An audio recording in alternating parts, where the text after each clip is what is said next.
მამისათა და წმინდისასულისათა ისე დაჩქარებულია დრო, რომ დღეს რომ მოდიოდი და შემოვუხვიე დავინახე გუმბათი, რომ უხერხული აქეთ ვიგულები გუმბათი წმინდა გიორგის ესე მოვდივარ ხოლმე და წინა კვირას და ეხლაც ასე მეგონა რომ ერთი კვირა კი არა, ერთი დღე გავიდა და მოვედი. ძალიან დაჩქარებულია დრო ძვირფასები.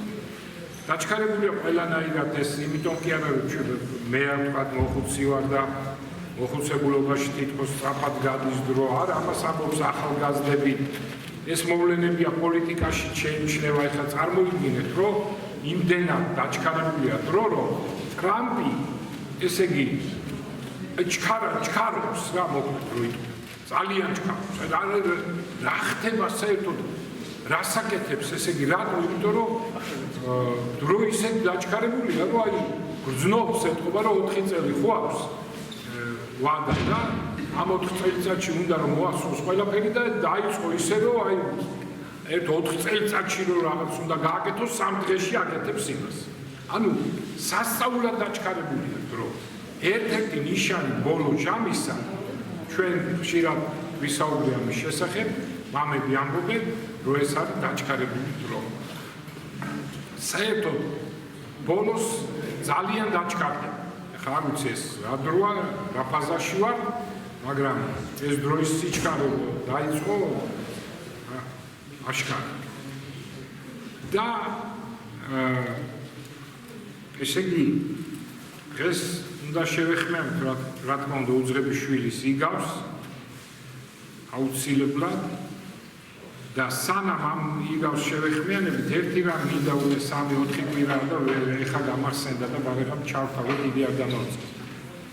ერთი ქალბატონი სხვისი მრევლიდან მოვიდა, აღსარება მითხრა და ესეთი რამე თქვა, რომ რა თქმა უნდა ეს უკვე საუბარში არ აღსარებაში, მეო ჩემი სადაც ვარო ტაძარშიო ისეთი ხმაურიაო, რომ აღარ შემიძლია გაჩერებაო და მე მინდაო რომ ესე იგი სხვაგან დავესწრო ტაძარშიო წირვასო, იქნებ ვიპოვო იქ ტაძარიო, სადაც იქნება სიცხარე სიჩუმეო. ჩვენთან ახლა წირვის დროს კი არის სიჩუმე, მაგრამ მე ძალიან ხმაურია. ვიფიქრე ხა ამათ ეს თუ არ დაესწრო ახლა ჩვენთან.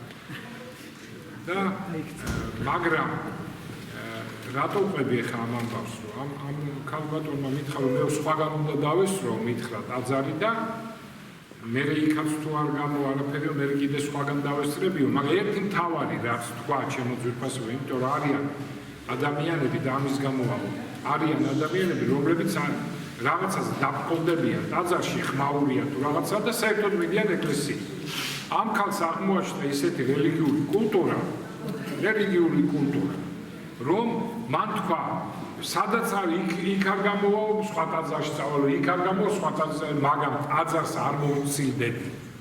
იმიტომ რომ ვიციო თუ ქრისტეს ეკლესიას მოვცილდი, მაშინ დაღუპვა. გამიგეთ?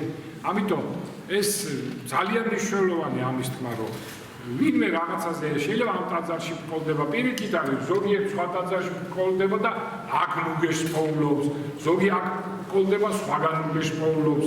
რაც მაგას არა აქვს ამას მნიშვნელობა, რაზე დამკოლდებით, რა თავარია, არ უნდა მოშორდეთ ეკლესიას და არ უნდა წახვიდეთ საერთოდ ეკლესიიდან. ეს არის ყველაზე მთავარი.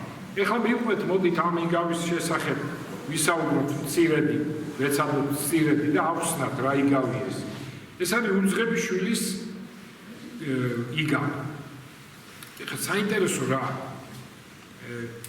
მე გარდა იმისა, ეხლა წიგნების შესახებ და პოეზიის შესახებ ჩემი სიყვარული იცი თქვენ, მე მქონდა ასევე რაც სასწაულის სიყვარული მხატვრობისადმი, ფერწერისადმი, სურათებს ვყიდულობდი და ჩემი სარდაფი, დიდი სარდაფი მაქვს და ჩემი სარდაფი იყო თან, რადგან ოპერატორობას ვაპირებდი, ფოტოსურათებს ვიღებდი და ჩემ იქ, ასე ვთქვათ, ლაბორატორია მქონდა, ამჟღავნებდი ფოტოებს და მთელი კედლები ჩემი იყო, აი წეპოთი მიწეპებული მხატვრების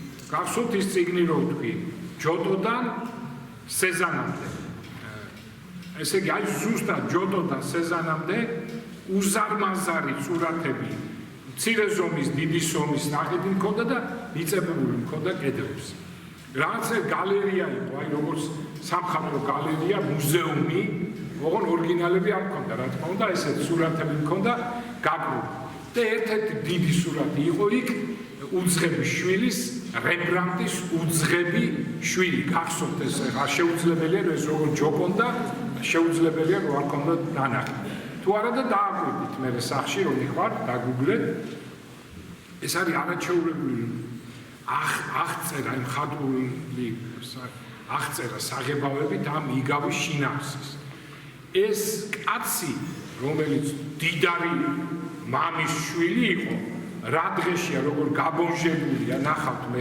ვისაც არ გინახეთ ან გაიხსენებთ როგორ გაბონჟებული არის საწოდებ ფეხსაცმელებიც კი რაღაცა უნდო ფეხსაცმელები გავარდნილიც აკეთი ცალფეხზე აცვია ცალფეხზე არა მკვდარივით არის ეს უძღების შვილი მომაკვდავია თითქმის არის გვამი მოარული გვამი ძვლისშობდადის საოცარი ნახატია ჩემო ძვირფასებო და ეს ნახატი იქცევდა ჩემ ყურადღებას და როდესაც მე მოვიქეცი მე აი პირდაპირ პოვე ეს ჩემი თავი აი ამ ნახატში იმიტომ რომ ეს ნახატი ძალიან მიყვარდა და ასეთია და ყველას ესე ემართება ვინც არაეკლესიურად იცხოვრობს აი ვინმე რო გარდაიცვალა ჩვენ ხო ამბობთ ეკლესიურად ცხოვრობ და ეზია რა აი ესეთი კითხვებია ხო წამდაღმებდი ეზია რა და თუ პასუხი იქნება არა რამხელა ტრაგედიად მივიჩნევთ ხო ამას ჩვენ ანუ ქრისტეს გარეშე ცხოვრება ჩემო ძვირფასებო არაეკლესიურობა ეს არის უდიდესი ტრაგედია ამიტომ ვარ ბედნიერები რომ მოვდივარ წირვაზე აღსარების საშუალება გვაქვს ეზიარები ღმერთი გვაძლევს ამის საშუალებას ეს არის უდიდესი ბედნიერება კვირადღე განსაკუთრებით ეს არის უდიდესი სულიერი ზეიმი ქრისტეს მიერ მოწყობილი უდიდესი ზეიმი და ესე იგი მოქცევა სხვადასხვანაირია მე მაგალითად მითქვია მოვიქეცი 22 წლის ვიყავი და მოვკვდი რა პრაქტიკულად გული გამიჩენდა კიდე კაი საბრძოლთან ვიყავი დავარდი საბრძოლზე და აი რაღაცა ისეთი განცდა მქონდა რომ აი ვტები რა მოკლედ ვტები და მაშინ თქვი რომ მერთო დიდება შენდა და როგორც კი გათენდება მოვდივარ ეკლესიაში მეთქი და ეს 1 იანვარი იყო და იმის მერე ესე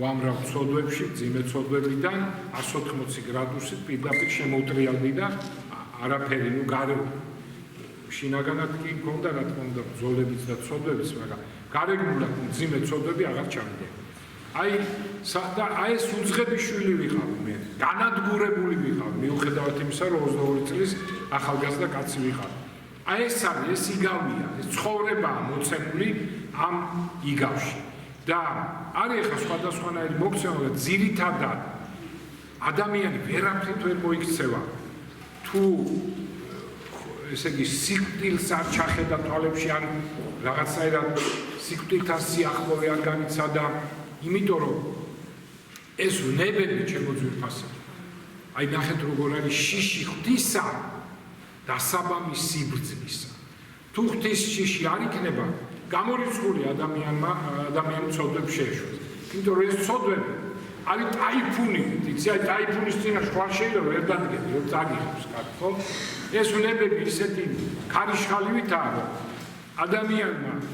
ადამიანი ვერ შეებრძოლება მას ქრისტეს გარეშე შეუძლებელია უბრალოდ ამიტომ მაგრამ აი ეს ნებებში ჩავარდნაც და ცოდვებში ჩავარდნა იმდენად დიდი ცოდვა იმდენად საშინელება იმდენად ტრაგედია რომ მიგიყვანს ამ მდგომარეობაში აი როგორც ეს უძღების შვილი ჩავარდა საერთოდ ინდივიდუალურადაც და საერთოდ მთელი კაცობრიობის მასშტაბით გლობალურად ღმერთი ესია ცნობილი აწყობს ისე რომ ადამიანი მოიქცეს ყოველი გულის კართან ვაკაკუნებო უფალი აქვს ანუ აი 8 მილიარდი ადამიანი ყველას მოქცევა უნდა უფალს და ყველაფერს აკეთებს იმისთვის რომ თითოეული მათგანი მოიქცეს აი ეს დიდი საშიშროება, რომლის წინაშეც კაცობრიობა დგას, ამ არმაგედონის დიდი ომის წინაშე, რომლის შესახებაც უკვე პოლიტიკოსები ძალიან ხშირად ლაპარაკობენ, ეს არის მხოლოდ და მხოლოდ დაშვება ღვთისგან, იმიტომ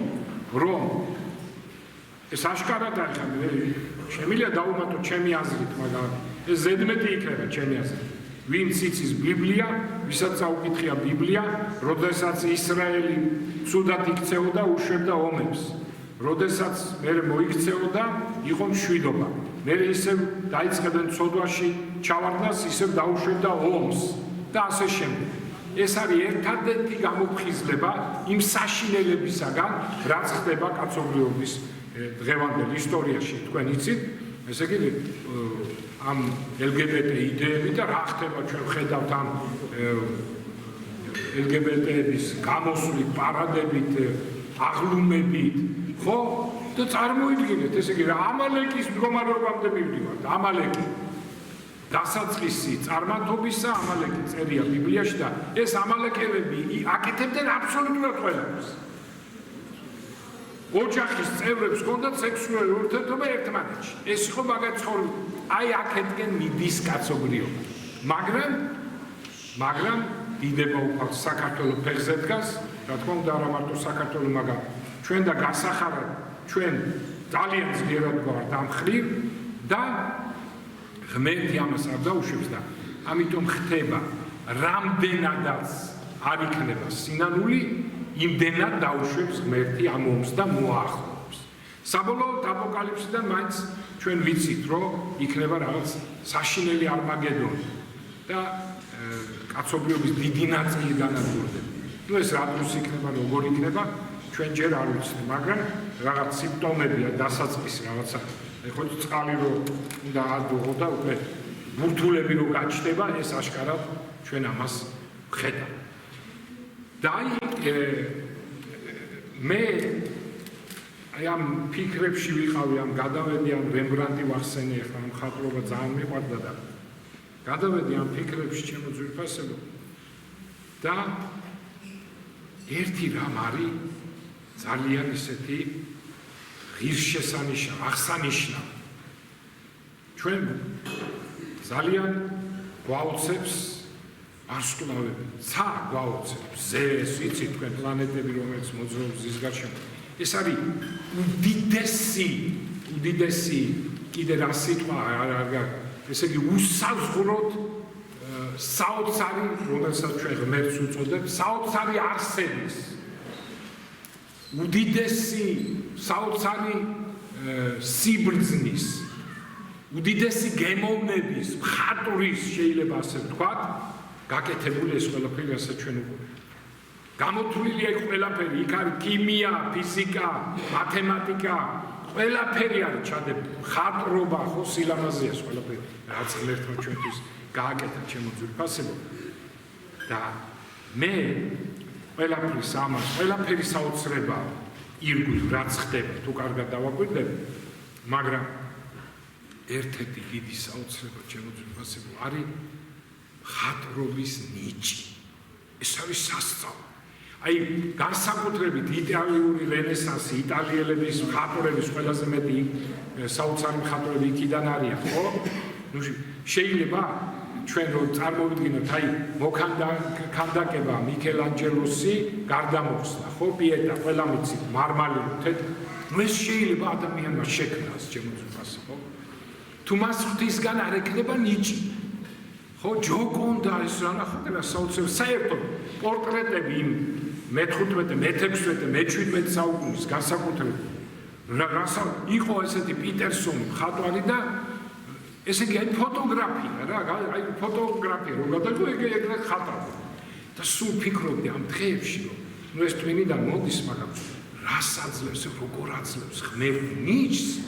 აი აქ რო დახატო ესეთი შედევრი ჩემო ძვირფასებო, აი ეს არის არანაკლებ განსაოცარი ამ ცის, ყველაფრის, ფლორის, ფაუნის რაც არის და როგორც არის ჯერ ადამიანი რო ჩასახული არის ამ ხელა, აი წერტილზე ოდნავ დიდი.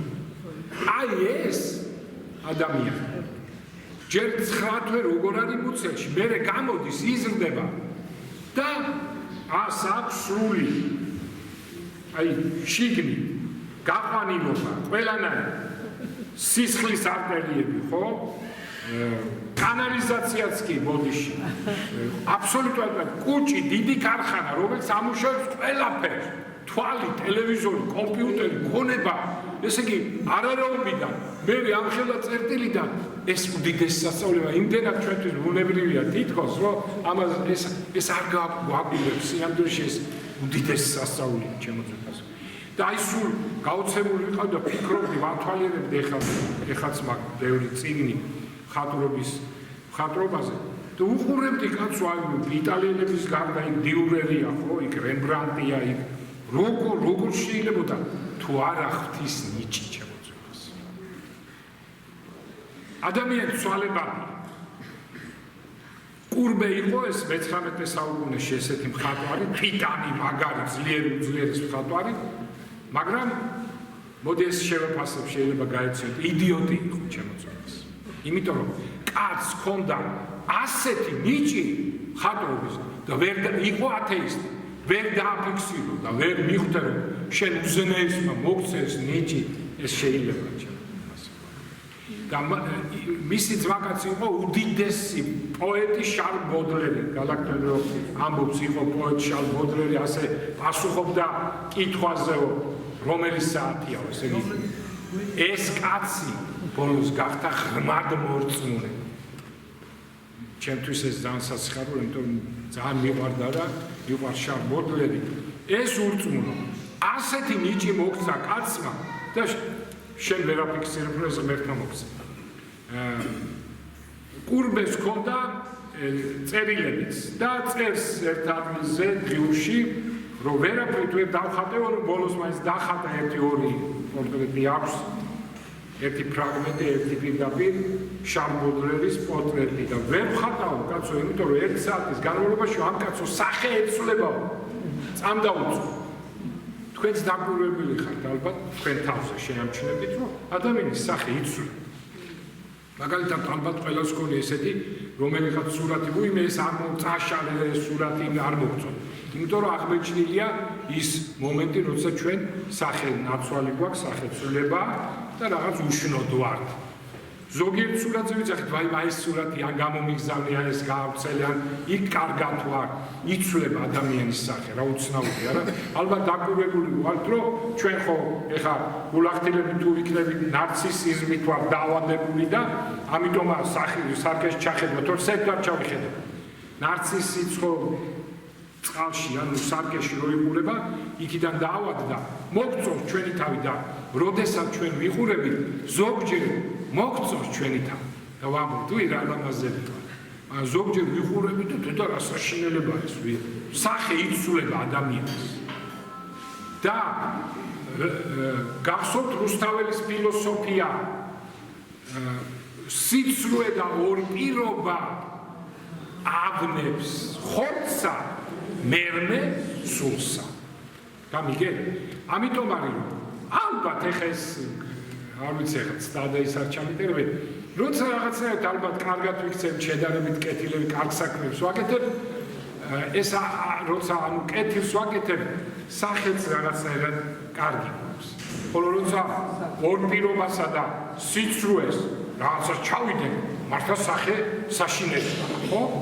იმიტომ არის ხა მე არ ვიცი თქვენ არ დავასახელებ და თქვენ თვითონ მითხრით. ის პარტიები, რომელიც სრუობენ და ორპირობენ, ზუსტად რაღაც საშინელი სახეებია ვთქვათ. აი საშინელი პირდაპირ. ზოგადად შეხედავ ქალია, რაღაცა კაცია, თითქოს ნორმალური, მაგრამ აი ჯვარცმა ერთი ძალიან მაგარი ნახატია, ჯვარცმელი. იქ საშინელი სახეები და ხატვა ასეთი სახეები აქვს იქ. მოგდი იმათ დავდავარებ ჩვენ ცოდვებს ვიხედავთ. ჩვენს აი ზუსტად დაკვირვებული ზოგჯერ გვეცვლება სახე და სულიერადაც იცვლება ადამიანი. დილით შეიძლება ადგე თქვა ამას ვიზამ სიკეთეს გავაკეთებ შვადღეზე ცოდვები ჩაიდო იმის საპირისპირო გააკეთო ყველაფერი. ამიტომ არის მაცხოვარმა ხსნელი მოვიდა დედამიწაზე და ზოგს სამწუხაროდ ეგონა რომ ის ხსნელი ჩვენ გვიშველის და ვიქნებით პირველები გახსოვთ ზებედეს დედამ ჩემი შვილებიო მარჯვნივ და მარცხნივ დაიყენეო შესამეფოშიო გამიგე ესეთი გაგებაც ხონდა და არა მაცხოვარმა ერთი ტრაგედიაზე გაამახვილა ყურადღება წოდვაზე შეინანე მოახლებულ არის მხოლოდ სინანული იქნის აი უძღებიშვილის კვირა ჩემო ძვირფასებო და უძღებიშვილის კვირა ეს არის ზუსტად რომ ეს საშინელი ადამიანი რომელმაც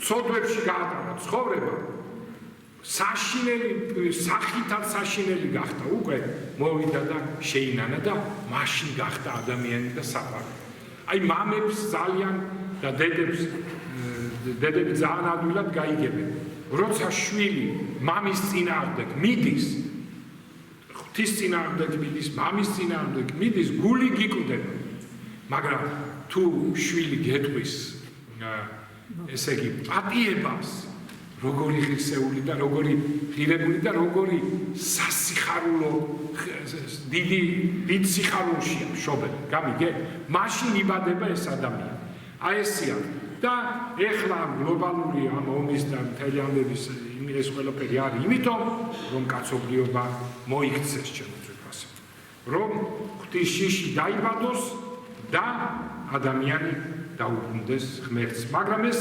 ერთჯერადი ის კი არ არის აი მოვიქეცი მე და მორჩა მთელი ჩვენი ცხოვრება არის ბრძოლა და მთელი ჩვენი ცხოვრება არის უძღებობა სინანულით კვლავ დაბრუნება მამის წიაღში ანუ ღმერთთან უძღებობა მრავალ სახეს მარტო იმით კი არა ჭამასმი მრავალ სახით მრუშობით ანგარებით და ყველა ხრივ ეს ჩვენ გვებძვის და ჩვენ უნდა ვიბრძოლოთ და სინანული ეს არის ერთადერთი გამოსავალი ჩემო ძვირფასებო აი ეს მინდოდა მე თქვა გარდა ამისა ერთ ამის დავამატებ და ამით დავასრულებთ რადგან ეს ჩემი სტიქია ასე თქვა რადგან ხატვრებს შევეხეთ ჩემო ძვირფასებო მოდი ერთი რამ დავამატებ რა რომ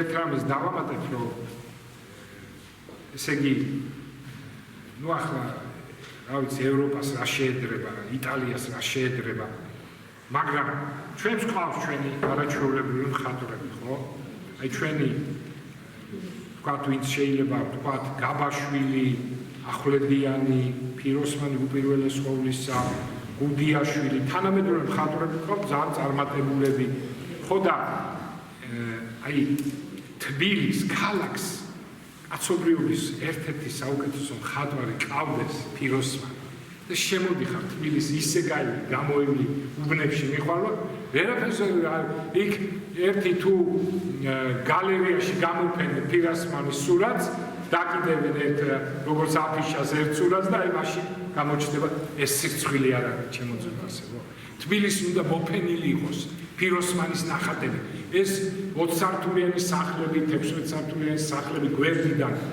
სადაც ფანჯრები არ აქვს უნდა იყოს ფიროსმანის ნახატებით მოცული ყველა უბანი ლოტკინი ვაკე საბურთალო ყველა და ყველგან რუსთაველი დავით აღმაშენებელი ძველი პლეხანოვი ყველგან იმიტომ რომ თბილისში რომ შემოვა ეს ჩვენთვისაც მარტო ტურისტისთვის კი არა ჩვენთვისაც ძალიან ძვირფასია და როდესაც ტურისტი ჩამოვა მიხვდება რომ აქ ცხოვრობდა გენია მხატვრობის ნიკო ფიროსმანი ესე იგი აი ეს მაგრამ ესეთები წარმოიდგინეთ რუსთაველისნაირი რუსთავ კაი ფიროსმანი ბევრი იყო მხატვარი რომელიც აღმატებული იყო ფიროსმანიზე თუმცა ფიროსმანს ისეთი თავისი ხელწერა ჰქონდა რომ ამ ხელწერით იგი არავის არ ჩამოვარდა აბსოლუტურად განსაკუთრებით იმპრესიონისტებს არცეთ თუ შეიძლება ვთქვა ტულუზ-ლოტრეკი თუ შეიძლება ვთქვა რენუარი თუ შეიძლება ვთქვა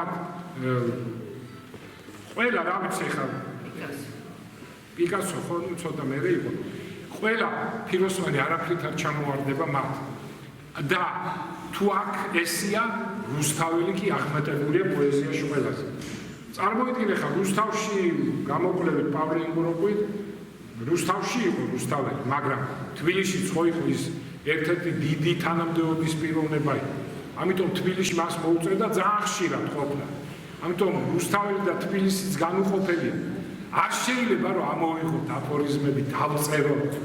აი ავიღოთ ლეონარდო და ვინჩის საიდუმლო სერობა, ეს სოფლიოში ცნობილი ნახატი. მაგრამ ავიღოთ სტრიქონი იმიდან, ვეფხისტყაოსნიდან. ვახ სოფელო რაში გახა.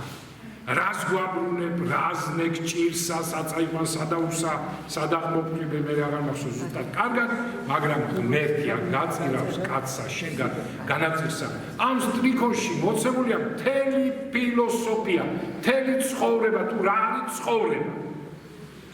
და ორიენტირი საითკენ უნდა გქონდეს, რომ ღმერთის გარდა ჩვენი მშველელი არავინ არ არის. აი ეს ინგლისურად კარგი თარგმანი გვაქვს. ამოწერე შედალოცვილო და გააკავე რუსთაველის სურათი მე-12 საუკუნე დააწერე და მოვფინე თერთბილის. მაგრამ რა ვიცი, საოცარი ხალხი. აბა სომხებს ყოლოდათ რუსთაველი. აბა სომხებს თუმცა კაი მხატვრები ყავს სომხებს, მაგრამ აბა ფილოსოფიები იყო სომხებს და ასე შემდეგ. აი ეს ები ჩვენ გჯობია ამაში ჩემო ზურგას. მოდით აი დიდი მარხვა ახლოვდება და მერტი მოგვიწოდებს რომ კვლავ დაუბრუნდეთ ეკლესიის წიაღს. ჩვენ არ უნდა გავიკვირდეს არაფერი აბსოლუტურად. ზოგჯერ გავიგონებთ რომ ვიღაცას რაღაცა დაემართა თითქოს სერიოზულ კაცს რომელიც ესე კარგად თითქოს ნეობრივია, მაგრამ რაღაც ცოტაში ჩავა. ეს არ უნდა გავიკვირდეს. არც სხვისგან, არც ჩვენ თავზე არ უნდა გავიკვირდეს. ადამიანი იმყოფება ეშმაკების გარემოცვაში. თან ეს გარემოც ისეთია შექმნილი, რომ მართლა გმირი უნდა იყო, რომ არ დაეცა. მართლა გმირი. ამიტომ ამბობ, მე ჩვენ მრევლი და სხვა მრევლები რა თქმა უნდა ესე იქნება, ჩვენ მრევლის იმ კაცებზე, იმ ბიჭებზე, ვინც ცოლს ჯერდებიან, ან საერთოდ არ ყავთ ცოლი და არ გრუშობენ, ეს არის უდიდესი გმირობა სულიერი, ეს არის უდიდესი სასწაული ქრისტეს და შეიძლება ვთქვა, თამამად შეიძლება ვთქვა, რომ ესეთი ადამიანი არის წმინდანი. მაგრამ თუ მოხდება დაცემა, არც არავინ არ უნდა განვიკითხოთ ერთი და არც უნდა განვიკვირდეს, იმიტომ რომ ეშმაკი იბრძვის, ადამიანი სუსტია და ასე შემდეგ. მაგრამ ერთი უნდა ვიცოდეთ, შევინანოთ, რომ კვლავ ფერზე დავდვეთ. ჩვენთან არსებობს. ბიჭებო, დიდი ჯვარი გამოაგზავნეთ.